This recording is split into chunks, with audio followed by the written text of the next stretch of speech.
All right, diving in.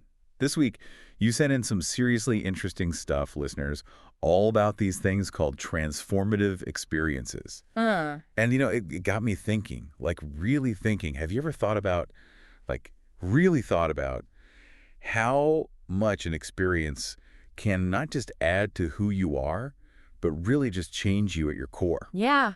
It's fascinating, right? Yeah, like change your values, change what you like and dislike, change how you even understand the world. That's what we're going to grapple with today. We're going deep on transformative experiences. This philosopher, L.A. Paul, she's done some amazing work on this. Oh, I've heard of her. And you know that Stanford Encyclopedia of Philosophy entry you sent? It unpacks this stuff so well. These transformative experiences, they're not just, learning something new. It's way more radical than that. We're talking about things that change you on two levels. Like first, you gain this totally new understanding of what it's like, a kind of knowledge you couldn't have gotten before. So it's more than just adding information. It's like a whole new way of seeing things. Yeah, exactly. And second, it changes you personally. Yeah. Your core preferences, your goals, how you see the world, everything, a total overhaul. Wow. Okay, so the mission today in this deep dive is to get to the heart of what makes an experience transformative. To explore some examples that might resonate with you, our philosophically inclined listeners, and to really wrap our heads around the huge questions these experiences raise about knowledge, identity, Yeah, decision-making, the whole shebang, and how we treat each other. absolutely. Think of it this way. We're like explorers, charting the unknown territory of transformation. I like that. We'll look at different types of transformative experiences. We'll ask, can we even know what these experiences will be like before we have them? Then, the big question, can they actually turn us into completely new people? Then we'll get into the nitty-gritty of decision-making. How do you make choices about things that could change you so profoundly? And we'll touch on the whole existentialist idea of creating yourself, authentically. And finally, the ethical side of things. What happens when other people are involved? This is going to be a wild ride, but a good kind of wild. So where do we even start with something this big? Well, a good starting point is understanding just how diverse these transformative experiences can be. The entry you sent in does a great job of this, and it kicks off with a classic, becoming a parent. Oh, yeah, the ultimate transformation, right? Yeah. And they quote Zadie Smith talking about parenthood as this strange admixture of terror, pain, and delight. Yeah, I mean, that hits the nail on the head. right. It's like this unpredictable mix of everything. Your whole idea of happiness changes in an instant. Exactly. Before you're actually a parent, you can't really grasp how much your priorities will shift, how much your preferences change, your whole view of the world. It's massive. And the entry points out that this isn't just about biological parents either. It includes adoptive families, even those super strong bonds we have with animals. It's the responsibility, the intertwining of your life with another being. It's that feeling that your world is suddenly revolving around something totally new. Okay, so what else do they talk about? Well, next they talk about sense modality and sensory experiences. That sounds intense. Imagine gaining or losing a sense, like sight or hearing. If you've always seen the world, what would it be like to suddenly be blind? And vice versa. That kind of shift is mind-blowing. I can't even imagine. It's a transformation on two levels. You get a whole new way of experiencing the world, a new kind of knowledge, Right. and it completely changes your day-to-day life, everything about it. That's huge. And, when you think about things like medical decisions, whether to get a surgery that might restore a sense, Right.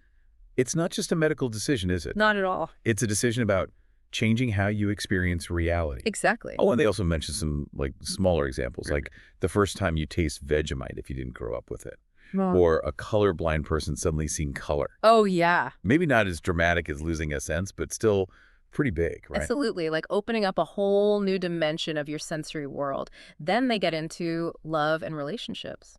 Ooh, yeah. How does that fit into transformative experiences? Because it's not always this sudden dramatic thing, is it? Right. It often feels more gradual, like it sneaks up on you. Yeah. It's these small moments, a shared look, a late night conversation, being comfortable in silence together. Individually, they don't seem transformative.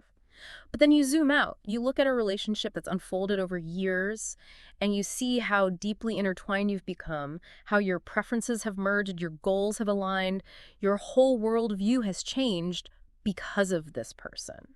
That's a really beautiful way to put it. And then, of course, they talk about the other side of that. When a deep relationship ends, especially when you've really defined yourself by that relationship. That can be just as transformative as falling in love. It really makes you question, as a philosopher, can you even apply logic to these decisions to start or end such an important relationship? It's a tough one. After that, they move into social identity. Oh, okay. How changes in your social standing can be transformative, Yeah. whether it's race, gender, sexual orientation, economic status. Makes sense. They use the example of gender transition. Right. And also Pip from Great Expectations, that literary character. Okay. Yeah. And what struck me there was how those transformations, they don't just change the individual, they expose injustices in society, like how hard it is to really understand each other across different social groups, Oh, I see what you mean. and how the way we think about ourselves is limited by the social structures we're in. Like, they use the example of someone with a disability. They might be seen as brave or inspirational just for existing. But wouldn't it be better if they were just seen as a person, thriving in their own way? Yeah, it's like the labels we put on people can trap them in certain roles. Exactly. So personal transformation, it's tied up with all these ethical questions too. Absolutely. Then the entry goes into, a more difficult area. Tragedy, Right. the transformative power of negative experiences, Hmm. trauma, moral failures, even death itself. That's heavy stuff, but important to talk about. Yeah. Even if, intellectually, that suffering is part of life, actually experiencing it. It's always a shock. It changes you in a way you couldn't have predicted. And even terrible things like really messing up morally can lead to self-knowledge, even positive change sometimes, although of course that doesn't erase the harm that was done. Yeah. And they talk about death too, referencing Ken Chung's work. There's this gap in understanding between people who are facing death and those who aren't. It forces you to rethink your priorities, your whole perspective. And they talk about Thompson's idea that dying is the ultimate transformation Right. because it forces you to look back on your whole life and make sense of it all. Exactly. So many layers there. Sure. Okay, so then they go into ideology. Ideology. Belief systems, things like religious conversions or getting deeply involved in a political ideology. Oh, okay. Those can be way more than just changing your mind about something. They can change your whole way of life. Like the classic example of Saul becoming Paul in the Bible, that was a total transformation. And the entry makes a good point about how strong ideological differences can make it really hard to even understand another person's point of view. Like, you're operating on completely different assumptions about the world. That's a huge problem today, isn't it? Yeah, it's not just disagreeing about specific things. It's like living in different realities almost. Right. And then finally, they talk about art and fiction. Oh, that's interesting. How do those fit in? Well, the idea is that engaging with art or even just imagining fictional scenarios can give you a taste of what a transformative experience might be like. Like a simulation. Yeah, kind of. They use the example of imagining yourself becoming a vampire. Okay, I'm intrigued. Obviously, that's not going to happen in real life. But by imagining it, you can stretch your imagination, You can get a glimpse of what it might be like to experience the world in a totally different way. And this works for both the artist creating the work and the audience experiencing it. And this leads us nicely into the next big question. Can we really know what a transformative experience will be like before we have it? Right. That's the million-dollar question. It is. So are we totally in the dark before we take that leap? This is a big debate in philosophy. L.A. Paul argues that these transformative experiences, they have a unique quality, a phenomenal character, she calls it. Basically, you can't know what it's like to be a parent, for example, until you actually become one. Like, you can read all the books, talk to all the parents, but you still won't really get it until you experience it yourself. That's the idea. It's a kind of knowledge you can only get through the experience itself. And the entry brings up a classic thought experiment to illustrate this. Jackson's What Mary Didn't Know. You know that one. Oh, yeah. The one with the color scientist who lives in a black and white room. Yeah. Exactly. She knows everything about color, intellectually. But then she finally sees red for the first time.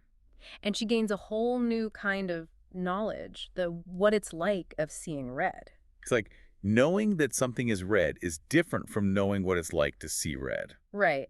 So the argument is that transformative experiences are like that.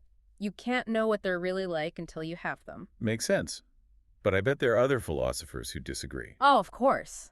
There are plenty who think we can get some insight beforehand. Really? How so? Well, for example, Harmon argues that you can learn from observing close relationships, Okay. like watching how your friend becomes a parent or how they deal with taking care of a younger sibling. Yeah. It's not the same as being a parent yourself, but it gives you some idea, right? Right.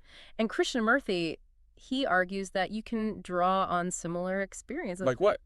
Like if you've babysat a lot, Right. or if you have pets and you feel responsible for them. Oh, yeah. It's not the same as being a parent, but there are some similarities. Right. So you can use those experiences to try and understand what parenthood might be like. And then Sheridan, he focuses on the non-phenomenal aspects of transformative experiences. Non-phenomenal. Yeah, like the practical stuff. Okay. For example, you know that having a baby means you'll probably get less sleep. And you know it'll cost more money. Sadly, yes. Right. Those are things you can know beforehand, even if you don't know exactly what it will feel like to be a parent. So you're saying by understanding the different parts, you can get a better idea of the whole. Exactly. And there's even some empirical research on this. Zimmerman and Ullman, they found that people use their existing knowledge to make decisions about new experiences all the time. Think about it.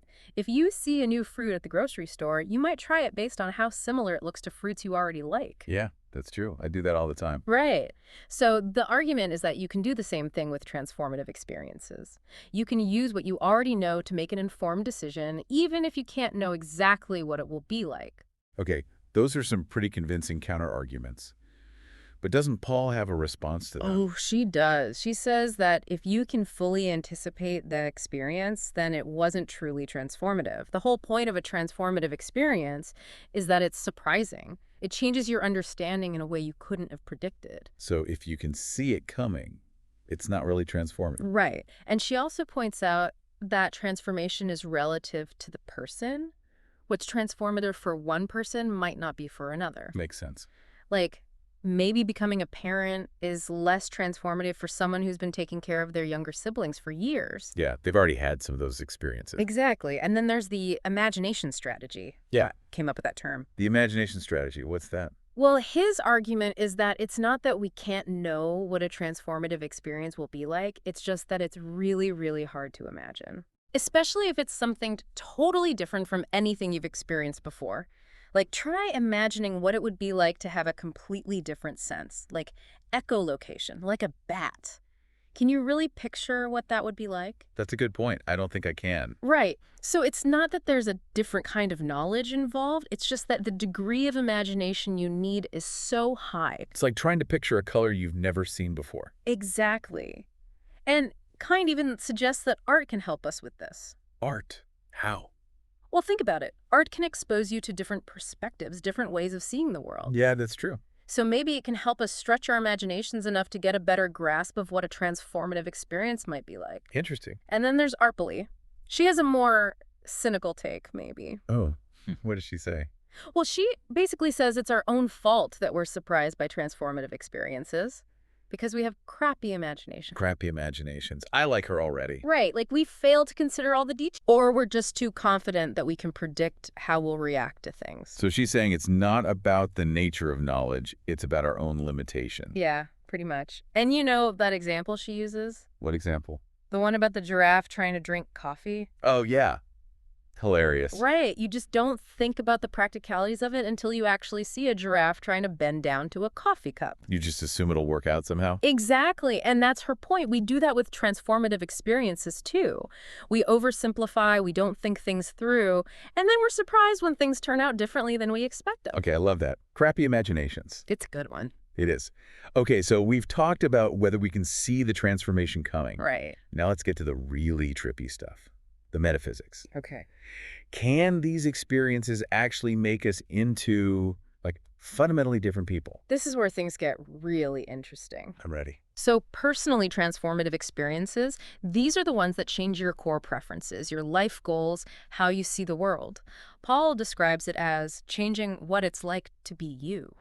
Like your fundamental desires are replaced. Replaced. Wow. Yeah, and Oman Margalit, she says that this can turn you into a different person. Wow. And it often feels irreversible, like you've crossed a line and you can't go back. That's kind of scary. It can be. They call it the replacement model. Right. It's this idea that the you before the transformation is gone. Like wiped out. Yeah. It's unsettling, right? A little bit. But figuring out how that happens is really tricky. Yeah, how do you even begin to explain that? Well, one way is to think about what makes you you, your core psychological features. Okay. And there's some research on this. Maluki and others, Strominger and Nichols. Mm-hmm. They found that we tend to see things like morality, personality traits, and things that are central to our behavior as being the most important parts of who we are. Oh. So if those things change in a big way, it makes sense that we might see that person as a different person. Yeah, like Oh. you wouldn't be the same person anymore. Right. And you know that example from Parfit?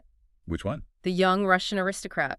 The one who says that if he betrays his socialist ideals, he wants his wife to think he died. Oh, yeah, yeah. That's a powerful example of how changing your core beliefs can feel like becoming a different person. Powerful, but also kind of sad. Definitely. And then there's this other aspect, the disconnect in our first-person sense of identification, how we see ourselves. Vellman talks about this. He distinguishes between imagining Napoleon's perspective and imagining being Napoleon. Okay.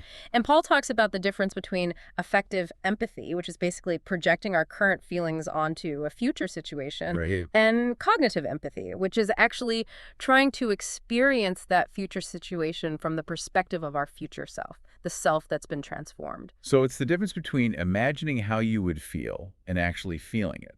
Exactly. And with really radical transformations, that cognitive empathy, it becomes really difficult. Like you can't really put yourself in the shoes of your future self. Right. And that suggests a real break in our sense of continuity as a self. So it's not just that you don't know how you'll feel, it's that you can't even imagine it. Exactly. But then the question becomes, if you really can become someone new, how does that happen without the old self being completely destroyed? Like, where's the continuity? Yeah, if it's a completely different person, how are they connected to the old one at all? Right. This is where the metaphysics gets tricky. But there are a few ideas out there. Oh, good. What are they? Well, Glaser, he talks about two different senses of sameness. He calls them proprial, which is like from your own perspective, and non-proprial, which is a more objective view. Okay. So from your own point of view, right now, you're you. Yeah. That's undeniable. I can't argue with that. Right. But in a broader sense, things could have been different. Different how? Well, a different version of you could have existed if different choices had been made, if circumstances were different. Oh, I see what you mean. Like in another possible world, there's a different me walking around. Yeah, something like that. That's kind of trippy. It is. But it allows for continuity on a deeper level while still acknowledging that our individual perspective can change radically. And this ties into the idea of contingentism. Contingentism. It's the idea that things could have been different, Okay. including who you are. Wow. Then there's Chan, who has a really interesting perspective. He distinguishes between metaphysical sameness, which is like your core identity, Yeah. and practical identity, which is more about your preferences, your goals, how you live your life. So your metaphysical self stays the same, but your practical self can change.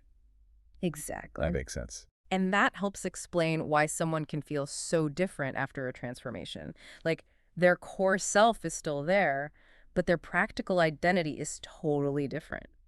And this leads us into decision theory, which is all about how we make choices. Yeah, if you can become a completely different person, how do you even decide whether to go through that transformation in the first place?